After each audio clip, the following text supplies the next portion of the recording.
이 시간 저희들이 요엘서 1장을 읽었습니다. 요엘서 그러면은 요엘, 엘이 들어가면 하나님을 나타내고요. 이름 뜻이요. 요엘 때 요는 여호와를 나타냅니다. 그래서 여호와는 하나님이시다라는 뜻이 바로 요엘서고요. 요엘이란 이름의 뜻이고요. 요엘 선지자는 남유다의 선지자입니다. 그때 북이스라엘에는 아마 엘리사가 막 등장할 시기, 그러니까 BC 약 850년, 840년 그 사이인 것 같습니다. 그래서 엘리야 시대가 끝나고 엘리사가 등장할 그러한 시점에 남유다에서는 이 요엘 선지자가 이렇게 하나님의 말씀을 외치고 있었습니다. 우리가 요엘서는 사도행전 2장에 나와 있는 말씀 때문에 잘 알고 있죠. 성령에 대한 내용을 요엘 선지자가 선포하거든요. 그래서 성령께서 우리에게 임하시면 우리가 어떤 상황과 환경 가운데 있더라도 우리가 소망을 가지게 되고, 그리고 이렇게 꿈을 꾸게 되고 또 환상을 보고 예언을 하고 하는 놀라운 역사를 이렇게 성령에 의해서 이렇게 이어지고 그렇게 나타난다라는 것을 요엘서 2장에서 이렇게 말해주죠. 근데 이것이 사도행전 2장에서 오순절 날 그 다락방에 성령이 임함으로 인하여 이것이 요엘 선지자의 예언이 이대로 성취됐다라고 베드로 사도가 그렇게 외쳤음을 우리는 너무나 잘 압니다. 그래서 여러분, 오늘 우리가 1장을 읽었습니다만 요엘서 1장은 그 상황이 암담합니다. 여러분, 메뚜기 떼가 나타나죠.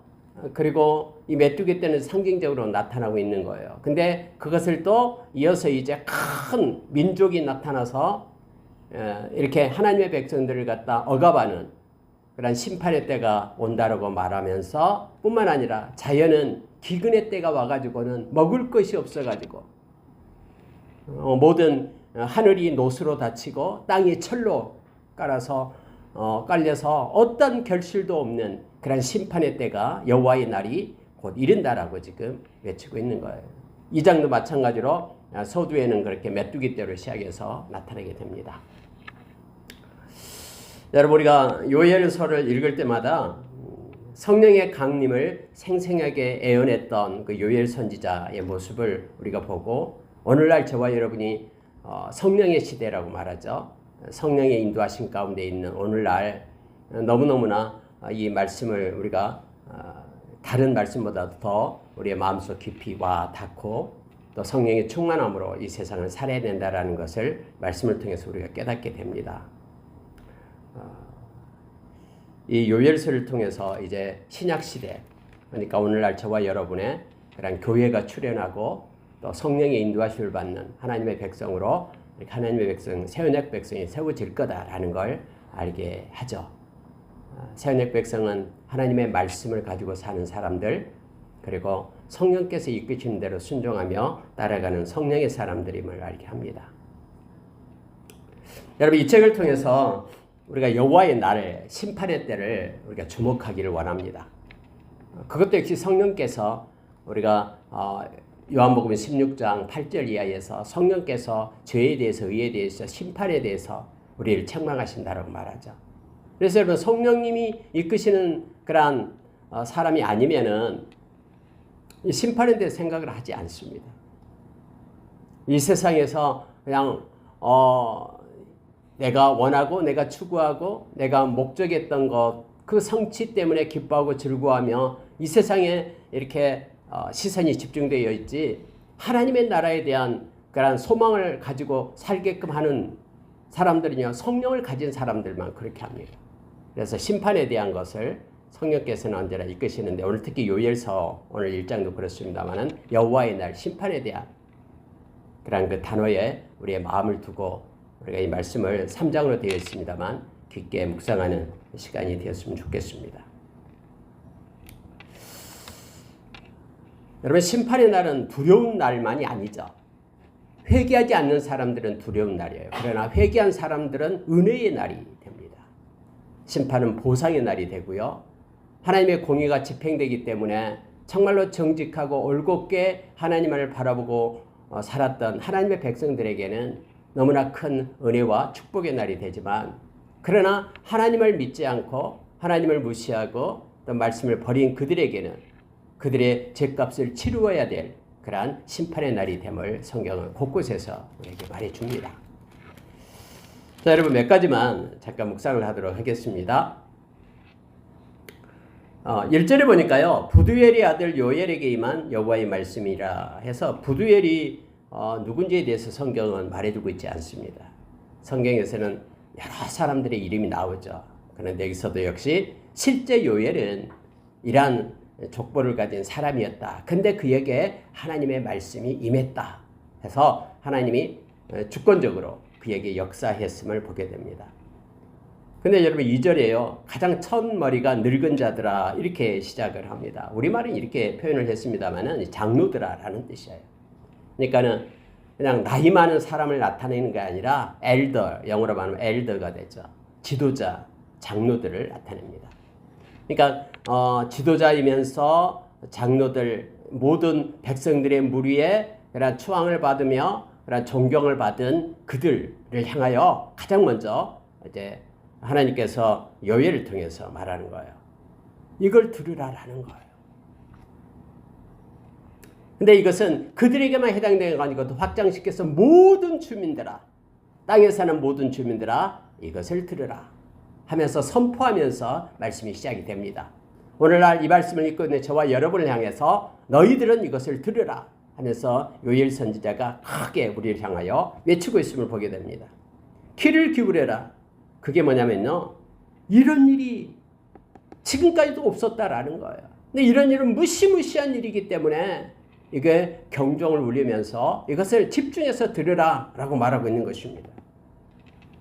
또한 이러한 일을 갖다가 세세에 계속해서 자손들에게 말을 해라. 구두로 전하고 해서 그들이 이 말씀을 붙잡고 살게끔 그렇게 해라 하면서 하는 말씀이요. 오늘 1장에서 나와 있는 말씀인데 그게 뭐냐면요. 4절이에요. 4절요. 자, 4절에 보면 팥중이가 나오고요. 메뚜기가 나오고요. 또 느치가 나오고요. 황충이가 나와요. 우리말은 이렇게 좀 복잡하게 막 써놨어요. 근데 실제로는 여러분 이 원어는 4가지 단어가 다 틀려요. 틀리긴 한데 모두가 다 메뚜기예요. 그러니까 우리는 종류가 팥중이, 메뚜기, 또 느치, 황충이 이렇게 말하니까 각기 다른 어떤 곤충처럼 느껴지는데 그게 아니라요. 여기서 팥중이다라는 것은요. 그 털 달린 애벌레를 얘기합니다. 그러니까 메뚜기가 나오기 전에 이제 뭐 애벌레 상태에 있는 상태를 얘기해요. 그래서 여러분 NIV 영어 성경을 보면은 이렇게 메뚜기에 똑같은 로커스트를 써요. 메뚜기라는 단어를 써서 나타내는데 여기는 막 많은 무리의 메뚜기 이렇게 썼어요. 처음에는요. 그러니까 애벌레들이 우글우글 거리는 그런 모습이에요. 막 그들도 막 이렇게 뭘 이파리를 먹잖아요. 우리가 뽕잎을 먹고 있는 그 누에처럼 막 먹어요. 그리고 두 번째 메뚜기는 이제는 성충이 된 메뚜기를 나타낼 때 쓰고요. 세 번째 나오는 이게 느치는 아주 큰 메뚜기를 나타낼 때 쓰고요. 또 마지막에 여기서 황충이도 역시 또 다른 other locust 해가지고는 또 다른 메뚜기를 나타낼 때 써요. 그러니까 그냥 메뚜기라 생각하면 돼요. 근데 이게 왜 이렇게 다른 단어로 써요 넣냐면요.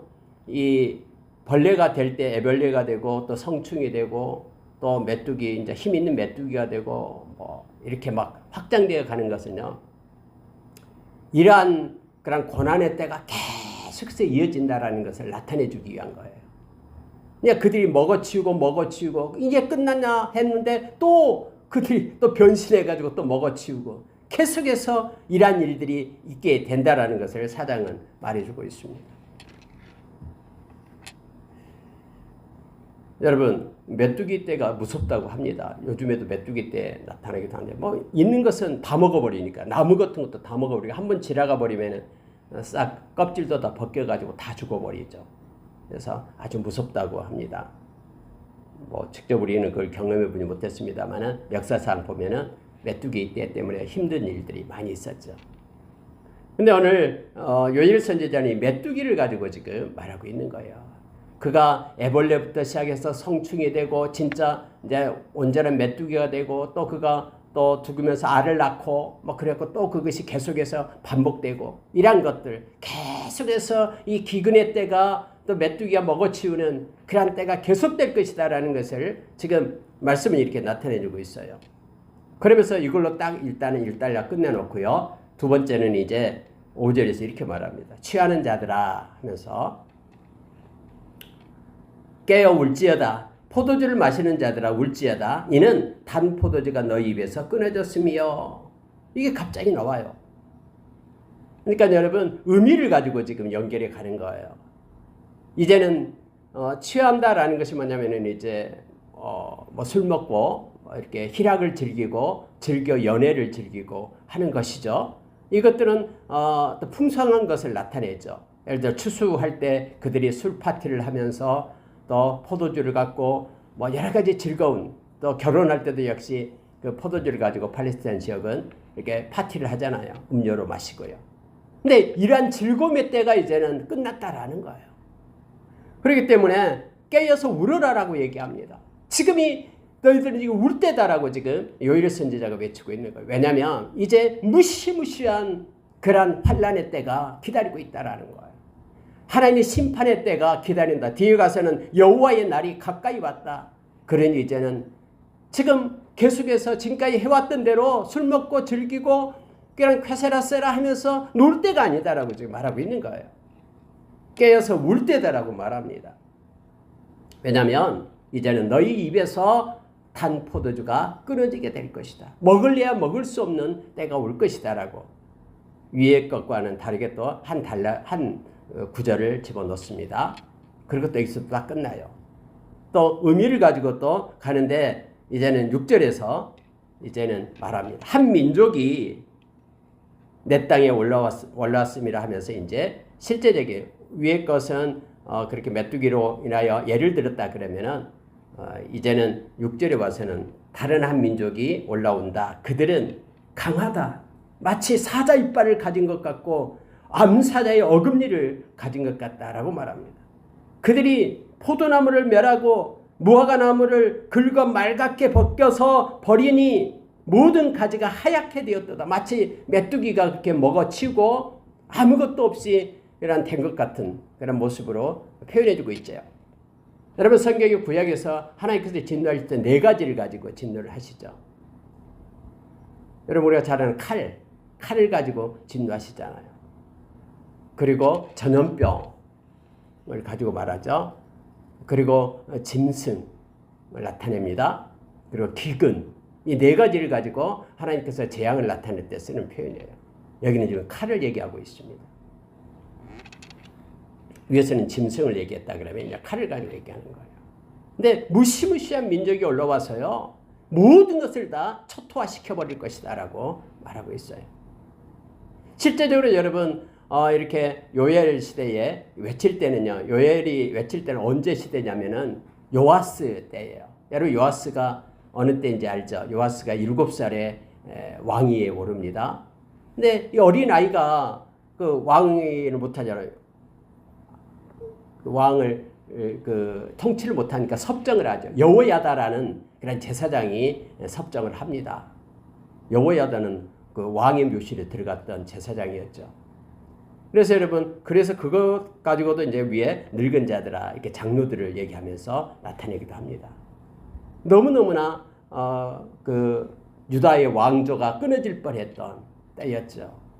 아달랴가 원래 바알 두로 시돈 지역에서 페니키아의 딸이었잖아요. 와가지고 여러분요 이 다윗의 자손들을 다 없애보려고 그랬죠.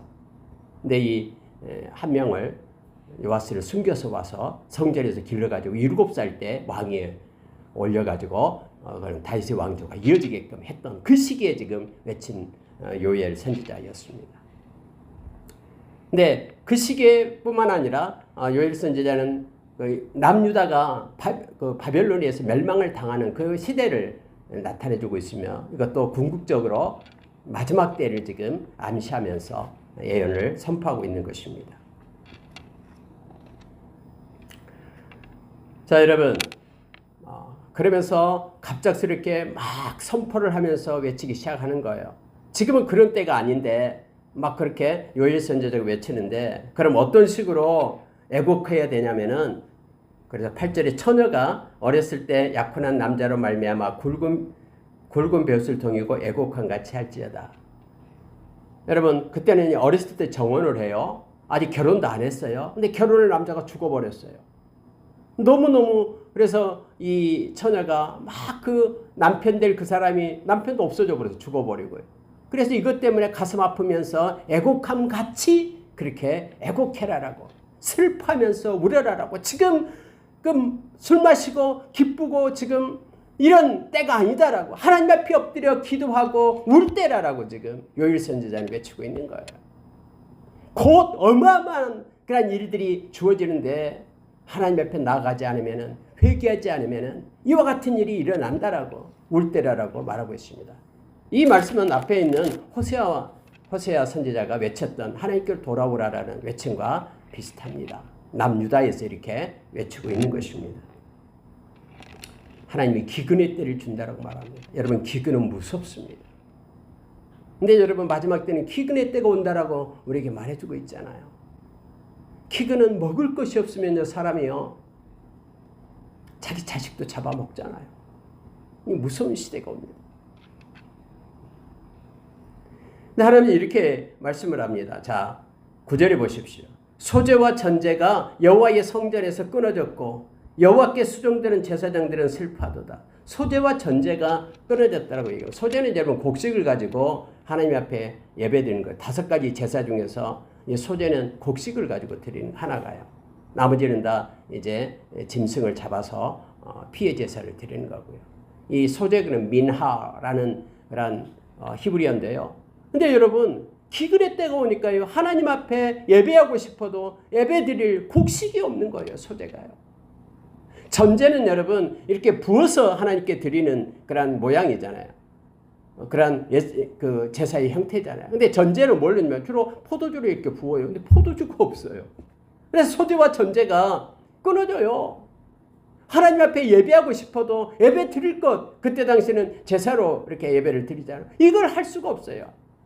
여러분, 이건 무서운 때가 됩니다. 마지막 때도 마찬가지예요. 아무리 여러분 하나님께 예배하고 싶어도요, 예배할 수 없는 상황과 환경이 우리 가운데 그렇게 몰려온다니까요.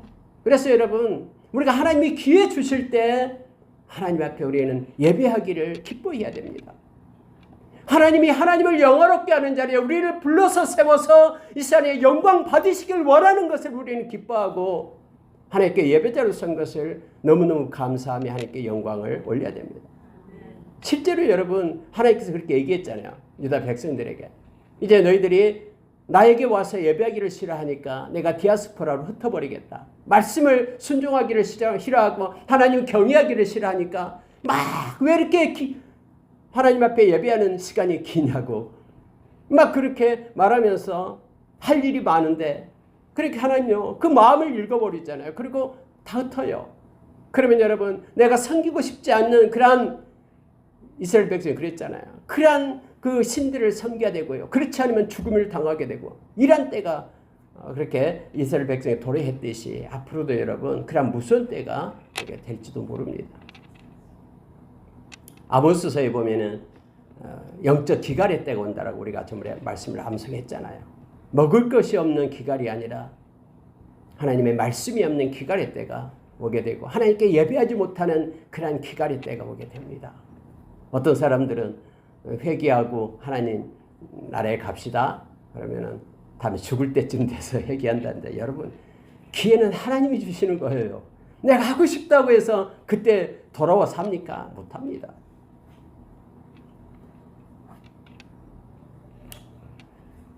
하나님께 예배를 드려야 되는데 소재와 전제 드릴 것이 없어요. 그리고 여호와께 수종되는 제사장은 그것 때문에 슬퍼한다라고 말합니다. 그런 슬픔의 때가, 예배하지 못하는 슬픔의 때가 있다라고 말합니다. 자, 10절에 보십시오. 밭이 황무하고 토지가 마르니 곡식이 떨어지며 새 포도주가 말랐고 기름은 다하였도다. 이런 기근의 때가 오면요, 이렇게 척박하게 됩니다. 그래서 여러분, 들에 풀 한 포기가 나지 않아요. 노수로 깔았기 때문에 하나님께서요. 하늘에서 비가 내리지 않으면은 식물이 자랄 수 없잖아요. 뒤에 보니까는 동물들도 여러분 너무너무 힘들어하잖아요. 포도나무가 시들었고 무화과나무가 말랐고 석류나무, 대추나무, 사과나무, 밭에 모든 나무가 다 시들었으니 이러므로 사람의 즐거움이 말랐도다 라고 말합니다. 사람의 기쁨, 사람의 즐거움이요 말라버려요. 같이요. 우리가 지금 호흡하고 우리가 마실 것이 있고 먹을 양식이 있는 거 하나님이 주신 거잖아요. 그래서 한 끼 빵 한 조각 먹는 것을 우리가 기뻐하며 감사해야 되는데 이것마저 하나님이 공급하지 않으면요. 우리가 어디 가서 뭘 얻겠습니까? 얻을 수 있는 방법이 없어요. 다 하나님이 주신 것입니다. 그런데 그 하나님을 대적하고 떠나고 하나님이 싫어하고 가증스럽고 이런 일을 하면서 그렇게 죄인 가운데 있게 될 때요. 하나님께서 이거 은혜의 울타리 걷어내면 이러한 상태가 되어버립니다. 사람의 즐거움이 말라버립니다. 네, 여러분 성경은 그럴 때 우리는 어떻게 되는가를 오늘 말씀을 우리에게 해줘요. 삶의 깊은 수렁 속에 빠져 있을 때 너무너무 동서남북을 둘러봐도 아무런 도움이 없고 힘든 그 자체가 있을 때 오늘 하나님께서는 하나님 앞에 부르짖는 그 방법을 우리에게 가르쳐 줍니다. 다른 방법이 없습니다. 하나님의 이름을 불러야 우리는 살 수가 있습니다. 아무리 기근이 오고 아무리 칼이 있고 짐승이 있고 전염병 가운데 있다 할지라도 주님의 이름을 부르는 자들은 말씀의 약속처럼 공의로운 하나님이 집행하기 때문에 그는 구원을 받게 됩니다. 그 방법에 대해서는 우리는 몰라요. 하나님만이 아셔요. 하나님이 우리의 지각을 뛰어넘는 놀라운 방법으로 하나님을 찾는 자들에게 상 주시는 하나님을 만나게끔 하나님이 그렇게 하시는 거예요. 그래서 여러분 13절 14절이 바로 1장의 중심입니다. 그 9절을 보면은 이렇게 올라가서 13절 14절 중심에 두고 나머지 내려가는 그러한 문학적 구조로 쓰여져 있어요. 제사장들아 너희는 굵은 배로 동이고 슬피 울지어다 이거예요. 가슴을 치면서 하나님 앞에 슬피 울라라고 얘기합니다. 하나님 앞에 애통한 자로 하나님 앞에 가슴을 치면서 회개하는 자로 먼저 제사장들이 설 것을 요청하고 있습니다. 저와 여러분이 그런데 제사장입니다. 어떤 사람은 목사님만 장로님만 제사장이다. 아니에요. 예수 믿는 모든 사람들은 다 제사장입니다. 베드로전서 2장 5절에서 우리는 거룩한 제사장이고요. 2장 9절에서 왕같은 제사장이고요. 요한계시록 1장에서는 의의 제사장이고요. 또 로마서에서는 저와 여러분 복음의 제사장이라고 저와 여러분을 그렇게 말합니다. 제사장은 하나님께 예배하는 자잖아요. 제사장은 하나님의 말씀을 붙잡고 있는 자잖아요. 내 말씀을 따라 살아가는 이들이 제사장. 레위의 언약을 가진 하나님의 기업이 되는 하나님의 백성들이 바로 제사장들이잖아요. 먼저 여러분 제사장들에게 말합니다. 너희는 굵은 배로 통이고 슬피 울지어다라고 말합니다. 이러한 상황, 어렵고 힘든 상황, 하나님은 때로는 이걸 우리에게 줘요. 비가 내리지 않게 하고 기근의 때를 우리에게 줍니다. 왜요? 하나님을 찾게 하기 위하여. 하나님 앞에 엎드려서 슬피 울면서 하나님의 이름을 부르게 하기 위하여 우리를 그렇게 상황을 만들어가요. 하나님의 이름을 부름과 동시에 하나님의 은혜가 우리 가운데 임함을 우리는 압니다. 제사장들의 발이 흐르는 요단강 그런 물에 닿자마자 내리던 물이 자연을 거슬려서 위로 올라가게 됩니다. 위에 쌓이게 되었다고 성경은 말하고 있잖아요. 하나님의 말씀은 자연보다 앞섭니다. 잠잠하라 하면은 잠잠하는 것이 하나님의 말씀의 위력이죠. 사단에 수종드는 자들아 너희는 물지어다. 내 하나님께 수종드는 자들아 너희는 와서 굵은 베옷을 입고 밤이 새도록 누울지어다. 이는 소재와 전제를 너희 하나님의 성전에 드리지 못함이로다. 여러분 하나님께 예배하지 못한 것 때문에 울라라고 말합니다. 이는 왜 제사장들이 울고 하나님 앞에 이제는 수종되는 자들이 울어야 되면은 하나님께 드리는 제사가 끊어졌기 때문에 하나님께 드리는 예배가 말라버렸기 때문에 가슴을 치며 밤이 새도록 눕고 울라라고 말하고 있습니다. 하나님 앞에 엎드려, 이 눕는다라는 게 잠잔다는 뜻이 아니라요. 하나님 앞에 엎드려서 바짝 엎드려 하나님의 긍휼을 구하면서 하나님 앞에 눈물로 예배가 회복되게 해달라고 그렇게 하라라고 말하고 있습니다. 14절 가면은 금식일을 정하고 성회를 소집하여 장로들과 그 땅의 모든 주민들을 너희 하나님 여호와의 성전으로 모으고 여호와께 부르짖을지어다. 이것만이 방법이다라고, 이것만이 해결이다라고, 하나님께 돌아와서 함께 부르짖고 함께 하나님께 기도하라라고 말하고 있습니다. 마지막 때는 그래서 기도자가 필요합니다. 특히 여러분 중보 기도자가 필요합니다. 여기서 제사장들, 하나님께 수종드는 자들, 또 제단에서 수종드는 자들, 이 모든 것들은 중보자를 얘기합니다. 그들이 마치 내일인 것처럼 사회가 험하고 타락해가고 막 가증스럽게 여기는 일들이 일어나게 되고 그렇게 혼란 가운데 음란하고 패역한 가운데 빠져있을 때 하나님의 백성들은 이를 놓고 울라라고 말합니다. 에스겔서 9장에서 말하고 있는 내용이 바로 그거예요. 애통하면서 하나님 앞에 울고 있는 그들의 이마에 표를 알아. 그 도시는 멸망으로 다 망할지라도 우는 그 사람만큼은 하나님께서 보전해 주시겠다고 약속하잖아요. 15절 보겠습니다. 슬프다 그날이여 여호와의 날이 가까웠나니 곧 멸망같이 전능자에게로부터 이르리로다. 여러분 여호와의 날이 성경에 나옵니다. 또는 그날 이런 표현으로 나옵니다. 하나님의 심판의 날, 가장 두렵고 하나님께서 역사하시는 그날을 나타낼 때 쓰는 표현입니다. 여러분 신약 성경에도 이 심판의 날에 대해서 세 군데가 나오죠. 모두가 다 바울이 쓴 서신에 나옵니다. 우리가 로마서 14장 10절에서 하나님의 심판대가 나오고 있습니다. 근데 거기에는요, 우리가 지금까지 해왔던 모든 것들을 다 하나님 앞에 직구하게 된다라고. 나 말해놓고 잊어버리는데요. 생각이 안 나는데요. 이게 안 돼요. 하나님 앞에서는. 다 내가 마음에 생각했던 것들, 입으로 말했던 것들, 이 모든 것들이. 그러니 너희들은 형제를 위하여 그렇게 판단하거나 비판하지 말라라고. 그렇게 성경은 우리에게 말해주고 있죠. 여러분 우리가 회개하지 않으면 심판대 앞에서 다 드러납니다. 그러나 우리가 회개하면은 동이서에서 먼 것처럼 그 모든 것들이 다 주님의 보혈로 인하여 소멸된다라고. 그리고 우리가 작은 것 하나 선한 일 한 것도 심판의 때에 우리가 보상을 받는다라고 말하죠. 그래서 여러분 심판은요, 예수를 믿지 않고 회개하지 않는 이들에게는 무시무시한 날입니다. 바울 사도가 고린도후서 5장 10절과 있는 그리스도의 심판대를 얘기하면서 그 심판의 무서움을 바울 사도는 알았어요.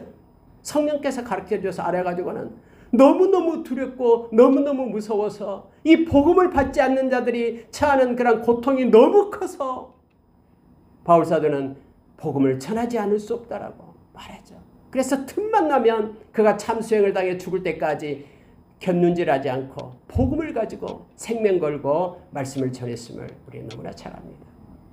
마지막 심판 때를 알기 때문에. 요한 사도는 아까 바울 사도가 두 군데 그리스도의 심판 때, 하나님의 심판 때를 얘기했고요. 요한 사도가 이제 백보자 심판을 우리가 요한계시록 20장에서 우리에게 말씀해주고 있죠. 그때 생명책에 기록되지 않는 이들은 다 불못에 던져지는 그런 내용으로 말하고 있습니다. 예수의 생명을 가지지 않는 자들, 예수의 생명을 가진 자들, 여기에서 나타나게 됨을 알게 합니다. 여호와의 날을 우리가 기억하기를 원합니다. 성령님께서는 늘 우리로 하여금 심판을 기억하게끔 그렇게 행하십니다. 그래서 어느 게 가치가 있나, 우리가 때로는 혼란스럽고 때로는 이렇게 자퉁우돌 할 때 이 길로 갈까 저 길로 갈까 막 망설이고 판단을 할 때 성령께서 기도하면 성령께서 우리에게 부어주는 거예요. 그래서 심판을 기억할 때 우리는 가치의 기준점이 생기게 됩니다. 말씀 한 거 보고 하겠습니다. 고린도후서 4장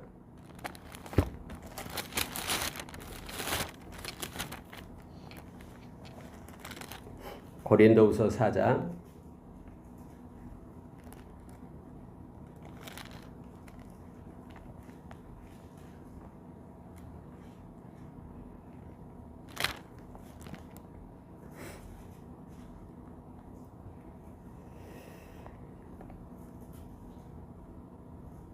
16절부터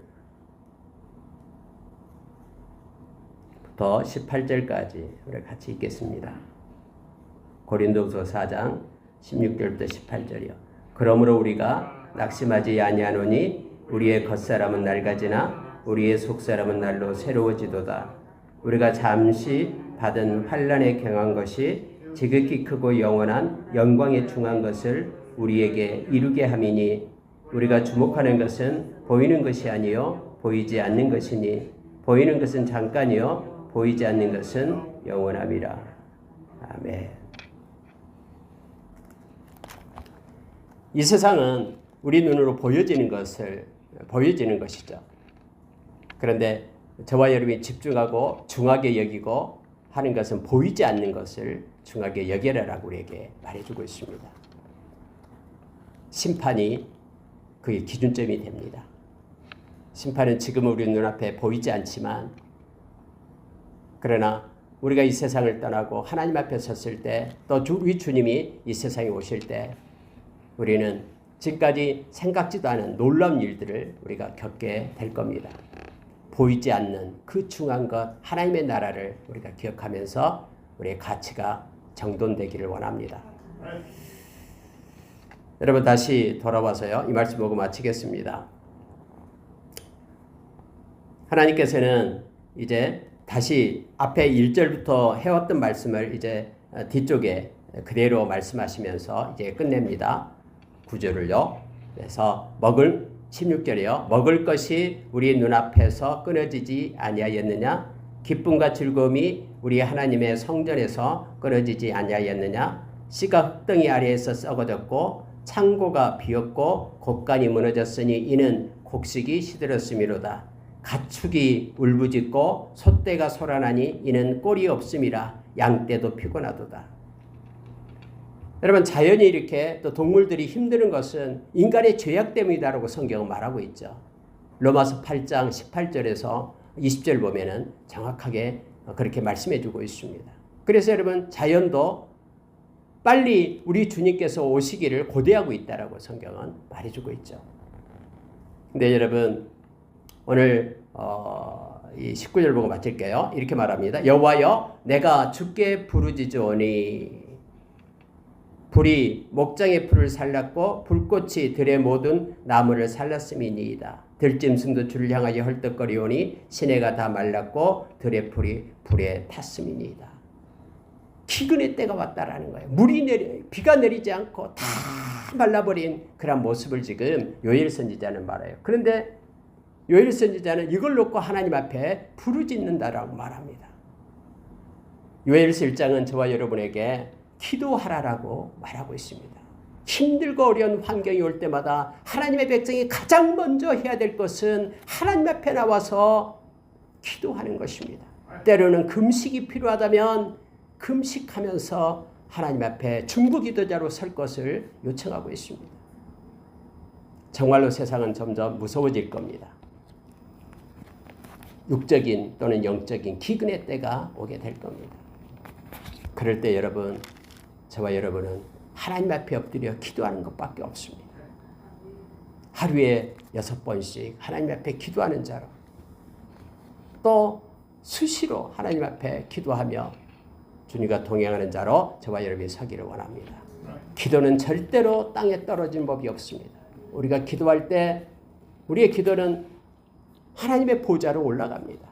어떤 기도든 예수의 이름으로 진실되게만 기도하면 이것이 하나님의 영광이 되기 때문에 하나님의 보좌에서 영광을 받으십니다. 저와 여러분이 기도로 하나님께 무한한 영광을 올려드리는 저와 여러분이 되기를 원합니다. 함께 기도하겠습니다.